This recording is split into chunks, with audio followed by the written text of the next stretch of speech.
Dedication, belief, hard work and strong desire to win Olympic medal for India propelled young lad from Nahari village in Haryana, Ravi Kumar Dahiya, for a podium finish in Tokyo. On his Olympics debut, the 23-year-old Ravi Dahiya scripted history after he won a silver medal for India in men's 57 kg freestyle wrestling. In an exclusive conversation with PBNS, the 23-year-old Olympic silver medalist and 2 times Asian champion said, "I went there with the target of winning gold for the country, so was little disappointed with the results initially. But this has only boosted my morale to do better for the country and win gold in the upcoming 2024 Paris Olympics." देखो जी, बिल्कुल सबको खुशी थी और मेरे को बहुत ज़्यादा खुशी थी, पर फिर भी एक थोड़ा सा निराशा थी, क्योंकि हम एक टारगेट के साथ गए थे कि देश के लिए हमने गोल्ड जीतना है। उस टाइम थोड़ी निराशा थी मन में, यही था कि शायद हम जो जिसके लिए गए थे शायद उससे थोड़ी पीछे रह गए, तो उस टाइम थोड़ा दुख था इस चीज़ का कि शायद हम नहीं कर पाए। पर कोई नहीं, तो ये सोचा कि मालिक ने शायद ये सोचा कि हम अगली बार करें, अगली बार अगर अब की बारी गोल्ड जीत ले तो शायद अगली बार हम फिर से वो काम नहीं कर पाते, तो शायद एक टारगेट था। He further opened up about his experience upon holding the medal for the first time. बहुत अच्छा लगा और इससे अच्छी फीलिंग तो कोई कह भी नहीं सकता, क्योंकि एक देश के लिए कुछ करना, इससे बड़ी फीलिंग मैं बता भी नहीं सकता जो फीलिंग मैंने पोडियम पे खड़े होकर ली है। From a score of 2-9, Ravi displayed phenomenal comeback to storm into the Olympics final after outclassing Kazakhstan Nurislam Sanayev, but lost to 2 times world champion Zavor Yugev from Russia in the finals, winning Olympic silver medal for India. Further shedding the light on his journey from Haryana's small village Nahari to Tokyo and his early association with wrestling, Dahiya said, "My journey started back in 2007-8 from my village. I used to play there, which eventually developed my interest for the sport, and coach from my village brought me here at Chhatrasal." And then there was no looking back for Ravi Kumar Dahiya. Journey तो मैं starting 2007-8 से start हो गई थी। वो गांव में थी, थोड़े दिन गांव में मट्टी में खेले थोड़ी देर, उसके बाद थोड़ी इंटरेस्ट हो गया। तो पिताजी काफ़ी इंटरेस्ट रखते थे इस चीज़ में कि बच्चा देश के लिए कुछ करे। और वो हमारे जो गुरुजी हैं कंसराज जी, तो उनके पास लेके गए थोड़े दिन के लिए। तो वो भी यही के स्टूडेंट रहे हैं पहले, तो उन्होंने देखा कि बच्चा कुछ करना चाहता है या इंटरेस्ट रखता है, तो वो खुद यहाँ पे ले आए स्टेडियम में छत्रसाल में। तो मैं 2007-8 में यहाँ पे आ गया था तकरीबन। In this PBNS exclusive, the 23-year-old grappler talked about his long association with the sport. 2013 से स्टार्टिंग हो गई थी मेरी। मैं पहला मेरा अंतर्राष्ट्रीय टूर्नामेंट सब जूनियर में था, एशियन चैम्पियनशिप, तो उसमें मैंने पहली बार देश का प्रतिनिधित्व किया और देश के लिए सिल्वर मेडल जीता। तो वहाँ से मैं अंतर्राष्ट्रीय करियर में लगभग आ गया था। तो 14 में भी मैं खेला, 14 में वर्ल्ड चैम्पियनशिप खेला, पर उस टाइम मेरे को बाहर मेडल नहीं मिला। तो फिर 2015 में मैं जूनियर जो एशियन चैम्पियनशिप थी उसमें गया और उसमें मैंने देश के लिए गोल्ड मेडल जीता। और 1-2 महीने बाद फिर वर्ल्ड चैम्पियनशिप थी जूनियर की, तो वहाँ फिर मैंने सिल्वर मेडल जीता। और उसके बाद 2-3 साल लगातार मैं इंजरी में रहा, 2015 की लास्ट से लेकर 2017-18 तक। 18 में फिर वापसी करी थोड़ी सी, और अंडर 23 जो वर्ल्ड चैम्पियनशिप थी उसमें सेलेक्ट हुआ पहले तो, और फिर वो भी एक सीनियर का टूर्नामेंट लगा मानते हैं, तो उसमें मैंने देश के लिए सिल्वर मेडल जीता। और फिर वापसी मैं लाइन पर फिर वापसी आ गया था इंजरी के बाद।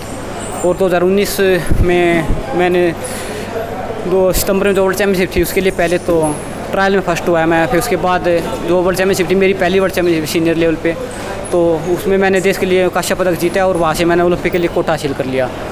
फिर तो लगभग मैं अच्छी फॉर्म में था। उसके बाद 20 में दिल्ली में जो एशियन चैम्पियनशिप हुई सीनियर की, उसमें मैं गोल्ड मेडल जीता। और 20 में फिर कोविड का टाइम आ गया था बीच में, तो कोई खास टूर्नामेंट नहीं खेल पाए।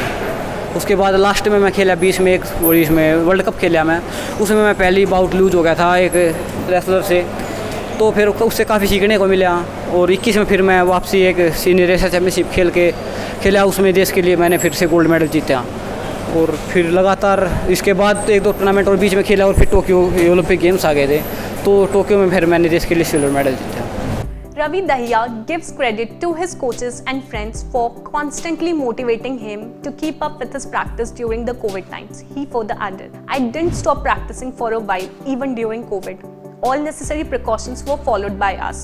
The only thing that was going in my mind then was, I can win a medal for my country, so no matter what, I'll be giving my 100%. Coaches हैं जो फ्रेंड है, तो उन्होंने बस एक ही बात बोली कि भाई देखो अभी तो तेरा तो पहला गेम्स है, अगर 1% नहीं भी होगा तो भी कोई दिक्कत नहीं, आगे अगले साल कॉमनवेल्थ गेम्स एशियन गेम्स हैं, फिर 24 में पेरिस में भी है, तो आप मेहनत करो और मालिक ज़रूर पूरा करेगा इस चीज़ को। तो उस टाइम इन कोचेज हैं सारे भाई हैं, तो सब ने मेरे को एक ही बात बोली कि भाई तेरे को देखो चाहे कुछ भी हो या नहीं हो तेरे को तो तैयार रहना चाहिए। तो उस टाइम उनका बहुत सहयोग रहा है और उन्होंने हर बात मेरे को मोटिवेट किया। कई बार मन में ऐसा होता था कि कई बार न्यूज़ पढ़ते थे कि शायद नहीं होगा टोक्यो, क्योंकि क्वालिफाई भी कर लिया था तो मेडल के भी काफ़ी चांसेस थे, शायद औरों को तो नहीं थे, और जो रेसलिंग से जुड़े हैं तो उनको सबको मेरे से बहुत ज़्यादा मेडल के चांसेस थे, क्योंकि WFI थी, WFI जो रेसलिंग फेडरेशन ऑफ इंडिया है, और जो रेसलिंग से कोचेज हैं सब, तो बस यही थी सबको कि मैं देश के लिए मेडल जीत सकता हूँ बिल्कुल। और मेरे को भी बहुत ज़्यादा उम्मीद थी क्योंकि मैं अच्छा परफॉर्म कर रहा था लगातार। तो उस टाइम बस यही सोच के लगे कि देखो चाहे वो चाहिए ना हो, अपनी तरफ से हमें 100% देना, चाहे कोविड हो या कुछ भी। मैं तकरीबन यहीं पे दिल्ली में रहा, स्टेडियम में हम 10-15 बच्चों को परमिशन दे दी थी, जो हमारे DD साहब हैं उन्होंने, कि आप रेसलिंग में अपनी प्रैक्टिस जारी रखो, चाहे बाहर आना जाना सब कुछ बंद था, अंदर ही थे, सब कुछ अंदर मिल रहा था, बाहर कभी निकलना ही नहीं था, सारे प्रोटोकॉल फॉलो थे। और उस टाइम हमने बस यही सोचा, एक मन था कि देखो करना है चाहे कुछ भी हो, तो इस तरीके से हमने मोटिवेट किया अपने आप को। Behind every successful player on the field, there's a whole team effort. Know what the Olympic silver medalist had to say about the people whom he wants to give credit for his win. पूरा श्रेय मैं एक बोलूँ कि मैं एक खिलाड़ी हूँ, मैं ये मेरे को तो पता है, ज़्यादा तो मैं नहीं पता, पर जो पूरा देश है तो उसमें ना मैं, मेरे फ्रेंड हैं, कोचेज हैं, फैमिली है और सपोर्ट स्टाफ है, फिजियोथेरेपिस्ट है, तो मतलब ये मैं कहूँगा कि मेरा एक खिलाड़ी के, कोई भी खिलाड़ी हो या कोई किसी भी मुकाम पे पहुंचता है तो वो अकेला कुछ नहीं कर सकता, उसके पीछे बहुत सारे हाथ होते हैं जो शायद बेशक ना दिखते हों, पर फिर भी देखो सबसे पहले जो हमारी फैमिली होती है, क्योंकि उनको सबसे पहले उनकी सपोर्ट होती है, उनका त्याग होता है, क्योंकि माता पिता भी बहुत प्यार करते हैं। 10-11 साल का बच्चा क्या होता है, जब से अपने बच्चे को अपने से दूर रखना, तो उनका बहुत ज़्यादा त्याग होता है। फिर कोचेज हैं जो लगातार ध्यान रखना और पूरा ख्याल रखना, उसके बाद जो फ्रेंड होते हैं साथ में जो मोटिवेशन रखना हरदम, और फिजियोथेरेपिस्ट है जो मतलब ध्यान रखना कि इंजरी है या, तो पूरा बहुत सारे हर चीज़ का मानो कि सपोर्ट होता है। मैं ये नहीं कहूँगा कि मैंने ये किया, ये पूरे सबका बहुत ज़्यादा इसमें सपोर्ट रहा है। During the conversation, Ravi Dahiya further talked about his meeting with Prime Minister Narendra Modi. He said, "The only complaint he had from me was, why don't I smile?" उनकी कुछ ज़्यादा नहीं थी, बस एक ही शिकायत थी कि आप हंसते नहीं हो। तो मैंने बोला कि ऐसी कोई बात नहीं है, बोले कि हरियाणा वाले तो वैसे ही बहुत ज़्यादा हंसते हैं। तो मैंने बोला जी देखो ऐसी कोई बात नहीं है और हंसने वाली कोई बात नहीं। उस टाइम थोड़ा नर्वस था मैं, क्योंकि मैं एक जो टारगेट के साथ गया था उससे थोड़ा दूर था। तो बोले भाई देखो हंसना चाहिए, माँ जी ठीक है, कोई परेशानी नहीं है। तो यही उनसे ज़्यादातर खास बात हुई थी। Talking about his plan for future and preparation for the upcoming sports tournament, Ravi said that he is targeting gold this point onwards, be it the upcoming Commonwealth and Asian Games to 2024 Paris Olympics. देखो जी बिल्कुल, अब मैं ये कहूँ कि मैं तो सीधा 2024 में एक अच्छा परफॉर्म करूँगा, वो एक खामखा की बात होगी।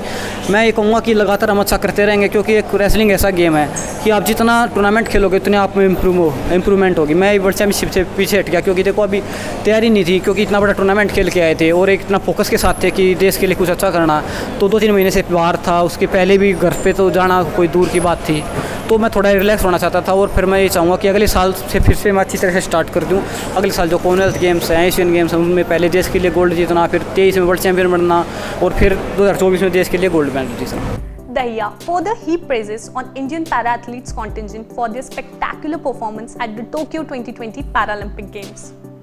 देखो जी बहुत अच्छा कर रहे हैं। 2012 में हमने 2-3 मेडल जीते थे, 16 में 4-5 शायद मेडल थे, अब की बारी 10 से क्रॉस हो गए हम, तो बहुत अच्छा कर रहे हैं। देखो इस प्रतिभा के सामने उनको इतनी परेशानी है, उसके बाद भी इतना अच्छा परफॉर्म कर रहे हैं, तो मैं उनको सबको बहुत बहुत धन्यवाद देना चाहूँगा और कहूँगा कि आप बहुत, उनका आपको सलूट है और आप आगे और भी अच्छा करेंगे। So that's it for now in our exclusive conversation with Ravi Dahiya. Stay tuned with PBNS for all the latest news updates and keep safe.